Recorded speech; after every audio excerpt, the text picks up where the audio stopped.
நினச்சி கூட பார்க்க முடியல. பட் நடந்து போச்சு. இது மறுபடியும் இதுக்கு பழி வாங்குறதுக்கு, அதுக்கு பழி வாங்குறதுக்கு, அதுக்கு யாரு? பா ரஞ்சித் டைரக்டர். இல்லை சார், பா ரஞ்சித் எப்போதுமே எல்லாத்தையுமே ஜாதி ரீதியாக கொண்டு போகிறவர் அவர். அதாவது கொஞ்சம் அறகுறை அவர்.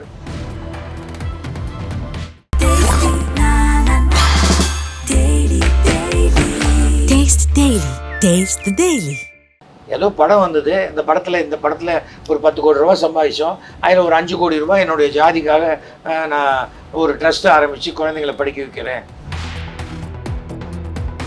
பா ரஞ்சித் ஆதரிச்சு தான் இந்த அரசாங்கம் வந்த மாதிரி அவர் நினச்சிட்டு இருக்கார். ஜாதியே கிடையாது, ஜாதி எடுத்துருங்க. ஜாதி எடுத்துட்டா ரிசர்வேஷன் போயிடும். அவர் நினைக்கிற மாதிரி ஊழலை ஒழிக்க முடியுமா முடியாதாங்கிறது வேற விஷயம்.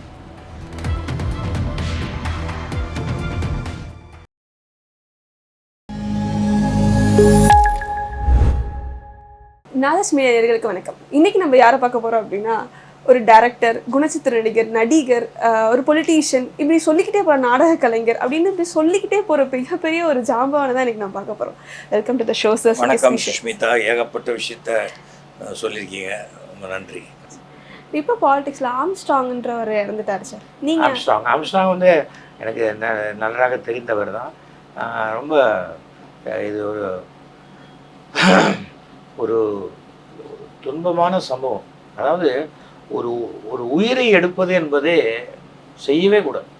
நான்லாம் ஸ்ட்ரிக்ட் வெஜிடேரியன். நான் ஆடு மாடியே கொல்லக்கூடாதுன்னு சொல்கிறேன், கோழியை கொல்லக்கூடாதுன்னு சொல்கிறேன். அது அப்படி இருக்கும்போது உயிரை எடுக்கிறதுங்கிறது நினச்சி கூட பார்க்க முடியல.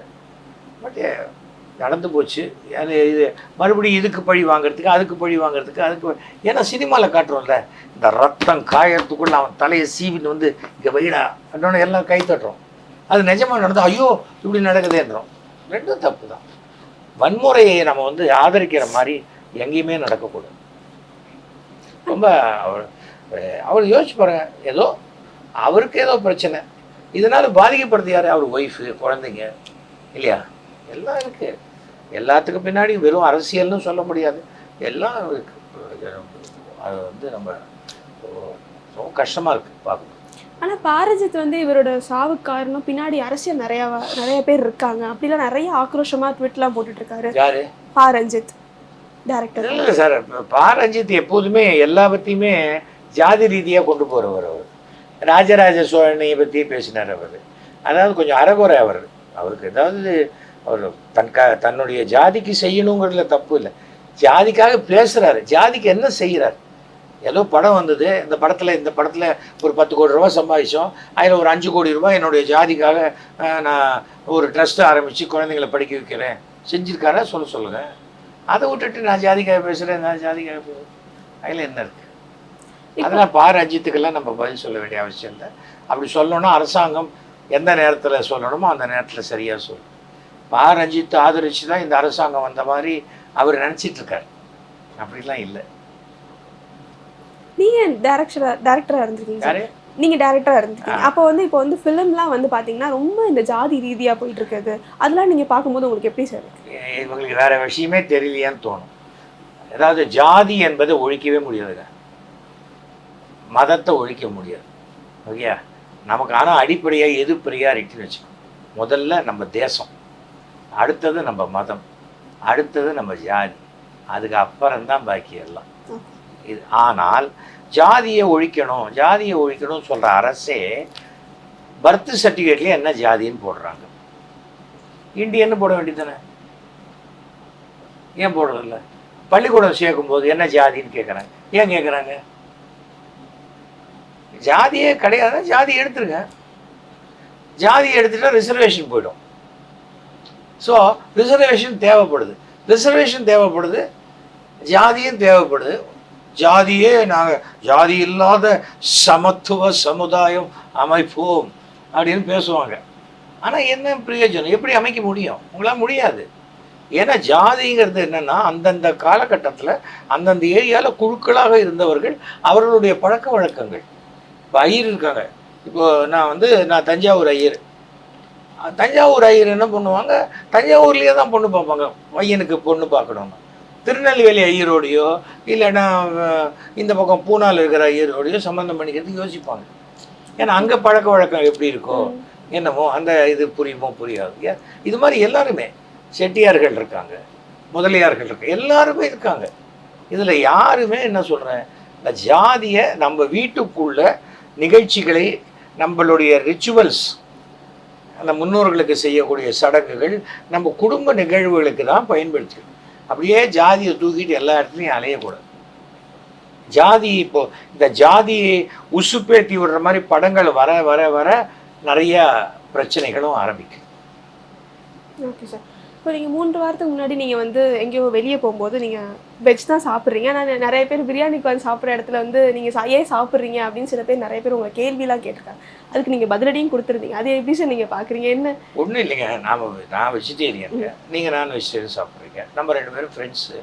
ஒரு ஹோட்டலுக்கு போகிறோம்னாக்க ஹோட்டல் வாசலேன்ட்டு பாருப்பா நீ போய் சாப்பிட்டு வந்துடு, அப்புறம் நான் இன்னொரு ஹோட்டலில் சாப்பிடுவேன், நீ வாசலில் நின்று சொல்ல என்ன இருக்குது. நீங்கள் நான் வெஜிடேரியன் ஹோட்டலுக்கு போனால் கூட அங்கேயும் வெஜிடேரியன் ஃபுட்டு கிடைக்கும்.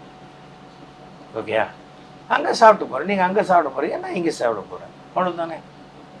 அதில் என்ன இருக்குது, ஒன்றும் தப்பு கிடையாது. ஆனால் வெஜிடேரியன் ஹோட்டலுக்குள்ளே நான் வெஜிடேரியன் ஆயிடுச்சுட்டு போயிட்டால் அவங்களுக்கு என்ன கிடைக்கும், ஒன்றுமே கிடைக்காது. அப்போது எதுக்காக நமக்காக அவங்க சாக்ரிஃபைஸ் பண்ணும். தவிர வந்து நான் சினிமாலேயே நாங்கள்லாம் உட்காந்து ஷூட்டிங்லாம் அப்போல்லாம் கேரவன்லாம் கிடையாது, எல்லாம் வரிசையாக சேர் போட்டிருக்கோம். இங்கே வந்து முட்டை சாப்பிடுவாங்க, இங்கே நான் வந்து உருளைக்கிழங்கு கறி சாப்பிட்டுட்ருப்பேன், இந்த பக்கம் சிக்கன், அந்த பக்கம் மட்டன், எல்லாம் சாப்பிட்டுட்டு தான் இருப்போம். ஒன்றுமே அதில் என்ன இருக்குது, அவங்க தட்டில் இருக்கிறத சாப்பிட்றாங்க, இதில் என்ன பிரச்சனை. அது என்னன்னா சில பேர் வேற ஒரு சில காரணங்களுக்காக என்னை எதிர்க்கணுங்கிறது போகும்போது அங்கே எதிர்க்க முடியலன்னொன்னே இந்த இடத்துல என்ன எதிர்க்கிற மாதிரி நான் சொல்லுவேன். அது கொஞ்சம் அது முட்டாள்தனமான ஒரு இது. அவங்களுக்கு எதற்காக அந்த பதவி சொல்லணுமோ நான் சொல்லிட்டேன். அதில் ஒன்றும் நான் எனக்கு இன்னி வரைக்கும் நான் ஒரு ட்ராப் லிக்கர் கூட சாப்பிட்டது கிடையாது, சிகரெட் குடிச்சது கிடையாது. நான் வெஜிடேரியன் சாப்பிடலன்னு சொல்கிற இந்த யோகிய சிகாமணிகள் இது மாதிரி இருக்கேன்னு சொல்லுங்கள். அதாவது ஒரு இடத்துல அப்படியே வேறு வழியே இல்லாமல் இருக்கிறதுக்கும் எல்லா விதமான வாய்ப்பு இருந்தும் ஒழுங்காக இருக்கிறதுக்கும் வித்தியாசம் இருக்குல்ல, அவ்வளோதான். உங்களுக்கு கமல்ஹாசன் சாரும் ஃப்ரெண்டு, உங்களுக்கு ரஜினி சாரும் ஃப்ரெண்டு. இவங்க 2 பேருமே ஒரு கட்டத்தில் பாலிடிக்ஸ் வரேன்னு சொல்லும் போது உங்களுக்கு எப்படி சார் இருந்துச்சு? ஒன்றுமே எனக்கு ஒன்றும் இல்லைக்கா, ரஜினி வந்தால் நல்லா இருக்கும்னு அப்போ யோசித்தேன். அப்புறம் அவர்கிட்டயே நான் போய் சொன்னேன், ஒன்று நீங்கள் கிங்காக இருக்கணும், இல்லை கிங் மேக்கராக இருக்கணும், 2மே இல்லாத போயிடாதீங்க, அனாவசியமான ஒரு அதிருப்திக்கு ஆளாயிடுவீங்க. என்ன கடைசியில் அதுதான் ஆச்சு. அதுக்கேற்ற மாதிரி அவர் ஹெல்த்தும் பாதிக்கப்பட்டது. அவர் தவிர வந்து ரஜினி வந்தே ஆகணும்னு நான் எப்படி சொல்ல முடியாது. தவிர ரஜினி வந்து அரசியலுக்கு வரணும்னு அவர் ஜாதகத்தில் இருக்கணும், அது இல்லை. கமல் ஒரு பேசிக்காகவே ஒன்று பண்ணணும்னு சொன்னால் பண்ணி காட்டக்கூடிய சினிமாலேயே இந்தியன் சினிமாவில் பார்த்தீங்கன்னு சொன்னால், நான் இந்தியன் 1 இந்தியன் 2 சொல்ல, இந்தியாவில் இருக்கக்கூடிய சினிமாலேயே இந்த மேக்கப்பையும் பர்ஃபார்மன்ஸையும் ரொம்ப எக்ஸ்ட்ராடனரியாக யூஸ் பண்ணி பர்ஃபார்ம் பண்ணுற ஒருத்தர் கமல். அவரும் அரசியலுக்கு வரேன்னு சொல்கிறாரு, வரார். அவர் நினைக்கிற மாதிரி ஊழலை ஒழிக்க முடியுமா முடியாதாங்கிறது வேறு விஷயம். ஆனால் நம்மவர் வரார் அப்படின்னோட நம்மவரெல்லாம் சரிங்க போகிறாங்க. மையமாக இருக்கேங்கிறார் அவர். மையமாக இருக்கிறதுங்கிறது முடியாத காரியம். அது எப்படியும் கொஞ்சமாவது லேசாக அப்படி சாஞ்சி தான் ஆகணும். எப்படி எம்பி ஆகிடுவார், அது புரிஞ்சு பரவார். அப்போ பல மேடைகள் வந்து கமல்ஹாசன் சார் வந்து ரஜினி சாரை ஒரு மாதிரி மறைமுகமாக தாக்குவார். அதெல்லாம் நீங்கள் கேட்டிருக்கீங்களா சார்? இதெல்லாம் பெருசாக எடுத்துக்கிறது இல்லைங்க. அவர் பேசுகிறாரு, அதில் தாக்குவார்னு நமக்கு என்ன சந்தோஷம் இருக்குது. 2 பேரும் நல்ல ஃப்ரெண்ட்ஸு. இவங்க தாக்குறாங்க தாக்கலை இதெல்லாம் இருக்குது. இன்றைக்கி தாக்குறாரு மாதிரி இருந்ததுன்னா இன்னொரு நாளைக்கு ரஜினி பேசும்போது அதுக்கு பதில் சொல்லிட்டார் பற்றி அண்ணன் அப்படிம்பாங்க. அதெல்லாம் ரஜினிக்கு அரசியலுக்கே வராமல் அரசியலுக்கு வந்தால் என்ன சாதிச்சிக்க முடியுமோ அதை இன்றைக்கி சாதிச்சிக்கக்கூடிய நிலைமையில் அவர் இருக்கார். அதனால் எனக்கு அரசியல் வேண்டாங்கிறது. நான் அரசியலுக்கு வந்தால் இதை சாதிக்க முடியும்னு நினைக்கிறவர் வராங்க, அவ்வளோதானே. இதெல்லாம் எல்லாருமே நீ வந்தாகணும், நீ வரக்கூடாது, ஆனால் சினிமாவில் பிரபலமாக இருந்துட்டால் அரசியலுக்கு வரணும் அப்படிங்கிறதுலாம் அவசியமே இல்லை. அதனால் சினிமாலேருந்து பிரபலமாக வந்த எல்லாரையும் ஜனங்க ஏற்றுக்கவும் கிடையாது. எத்தனையோ பேர் வந்து அரசியலுக்கு வந்து கட்சியே ஆரம்பித்து மிகப்பெரிய அளவில் தோல்வியை தானே தழுவியிருக்காங்க. இப்போ விஜய் சாரும் வந்து சினிமாக்குள்ளே என்ட்ரி கொடுக்குறாங்க. நீங்கள் எப்படி சார் அதை பார்க்குறீங்க? கருவேப்பிலையே மெயின் டிஷ்ஷாக இருக்குது, அவ்வளோதான்.